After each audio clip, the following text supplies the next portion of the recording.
அப்பானாலும் வராது. உசுரு. யார் நீ? உனக்கு என்ன வேணும்? ஊர்ல எல்லாரும் சொல்றாங்க நீ ரொம்ப திறமையான டாக்டர் ஆமே. செத்து போயிருக்க வேண்டிய அந்த வித்யாவை உன் ஹாஸ்பிட்டல்ல வச்சு காப்பாத்திருக்கியாமே. அந்த வித்யாவை உன் ஹாஸ்பிட்டலுக்கு அனுப்பி வச்சதே நான் தான். சகுந்தலா? பரவாயில்லையே, என் பேர் கூட தெரிஞ்சு வச்சிருக்க. Very good.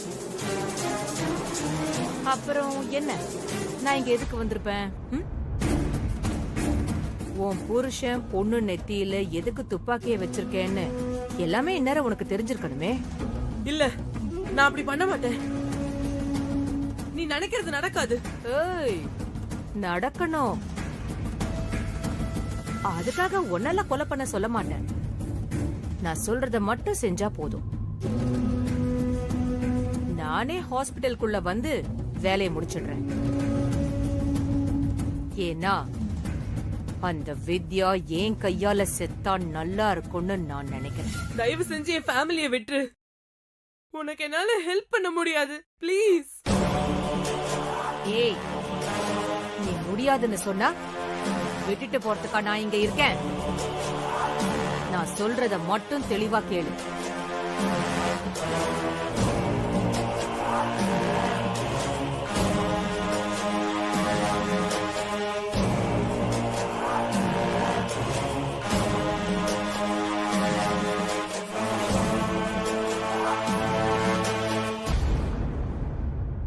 இங்க பார், இதுல ஓ மேல எந்த தப்பும் வராது.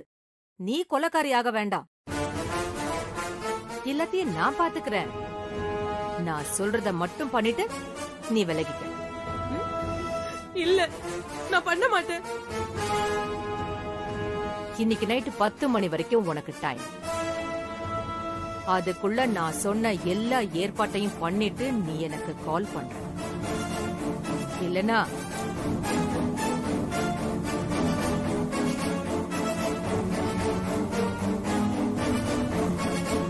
ரெண்டு பேரையும் போட்டு தள்ளிட்டு நான் போயிட்டே இருப்பேன்.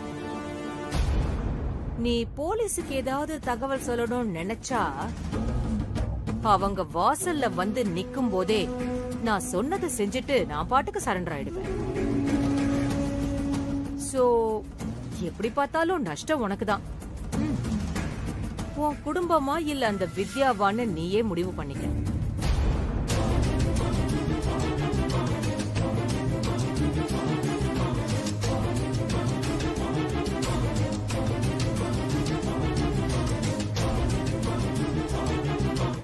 ஹாஸ்பிட்டல்ல இப்போ எத்தனை பேஷண்ட் அட்மிட் ஆயிருக்காங்க?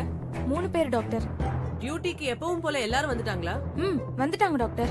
ஒரு பேஷண்ட்டுக்கு ஒரு நர்ஸ் இருந்தா போதும். மத்தவங்க எல்லாரையும் வீட்டுக்கு திருப்பி அனுப்பிடுங்க. ஏதாவது எமர்ஜென்சி கேஸ் வந்தா? அப்படிலாம் எதுவும் வராது. வந்தா பாத்துக்கலாம். கிளம்ப சொல்லுங்க. என்ன யோசிச்சுட்டு நிக்கிறீங்க? ஒண்ணும் இல்ல டாக்டர். போங்க, சொன்னது செய்யுங்க.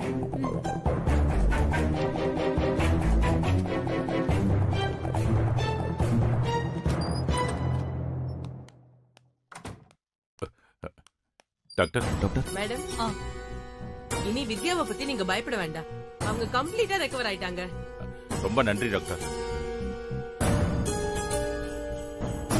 இதுக்கப்புறமும் எல்லாரும் ஹாஸ்பிட்டல்ல இருக்கணுமா? யாராவது ஒருத்தர் இருந்துகிட்டு மத்தவங்க வீட்ல போய் ரெஸ்ட் எடுக்கலாமே. இல்ல டாக்டர், நாங்க 3 பேரும் இங்கே இருக்கோம். ஏன் சார், எங்க மேல நம்பிக்கை இல்லையா? இல்ல டாக்டர், ஹாஸ்பிட்டல் உள்ளேயே வந்து ஒருத்தி துப்பாக்கியால வித்யாவை கொல்ல பாத்திருக்கா. அப்படி இருக்கும்போது அத நீங்க இன்னும் மறக்கலையா? அது மறக்கிற விஷயம் இல்லையே டாக்டர். ஒரு தடவை தப்பு நடந்துருச்சு, அதனால அதே தப்பு திரும்ப நடக்கணும்னு அவசியம் இல்லல்ல. இனி அப்படி நடக்காது சார். நான் என்னோட சஜஷனை தான் சொல்றேன். நீங்க இங்கே இருக்கிறதும் வீட்டுக்கு போறதும் அது உங்க விருப்பம். நான் வரேன். ஏய் வித்யா, இப்போ உன்னை யாரு எழுந்து உட்கார சொல்றது? படுத்துக்க. இல்லத்த, படுத்துக்கிட்டே இருக்க ஒரு மாதிரியா இருக்கு. சரி வா, பாத்து பின்னாடி வா.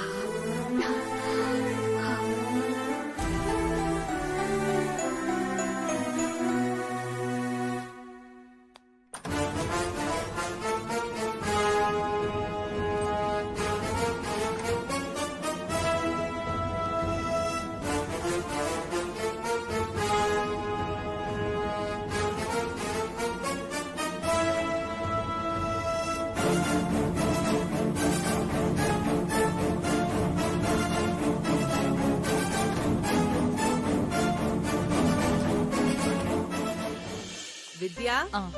எப்படிமா இருக்கு? பரவாயில்ல டாக்டர். உன் அத்தை உன் கூட இருந்தாலே போதும், நீ ரொம்ப சீக்கிரமே ரெக்கவர் ஆயிடுவ.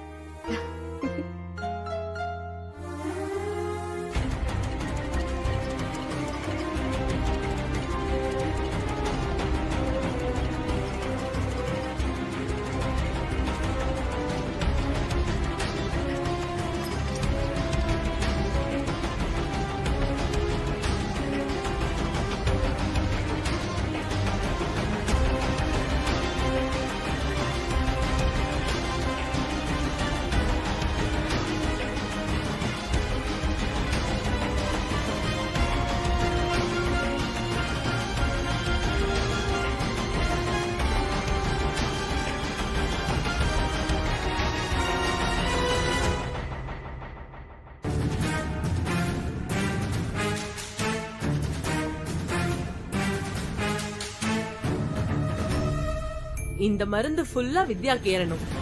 இடையில இத கழட்ட கூடாது. நான் பாத்துக்கிறேன் டாக்டர். நல்லா தூக்கம் வருமா? ரெஸ்ட் எடு.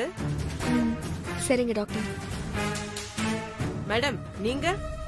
ஆ, நானும் இங்கே படுத்துக்கிறேன். Okay madam. தேங்க்ஸ்.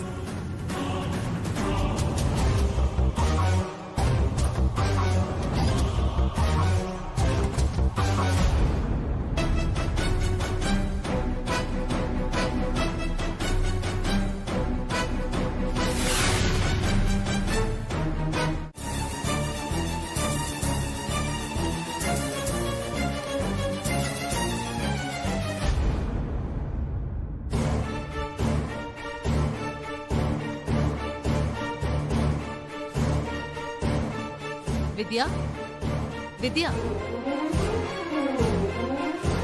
வித்யா.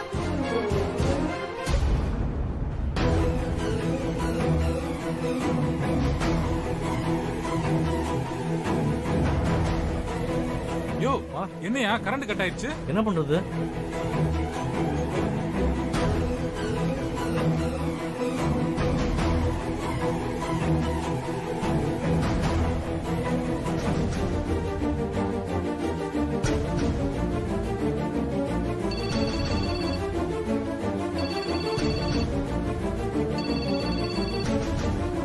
மேடம். என்ன டாக்டர், பவர் ஆஃப் ஆயிடுச்சு?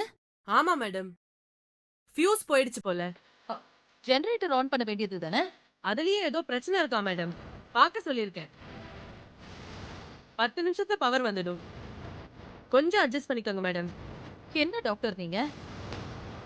இந்த மாதிரி எமர்ஜென்சி சிச்சுவேஷன்ல பவர் ஆஃப் ஆயிருந்தா எப்படி சமாளிக்கிறது? சாரி மேடம், இதுக்கு முன்னாடி இப்படி நடந்தது இல்ல. சரி, சீக்கிரமா பாருங்க. சரிங்க மேடம்.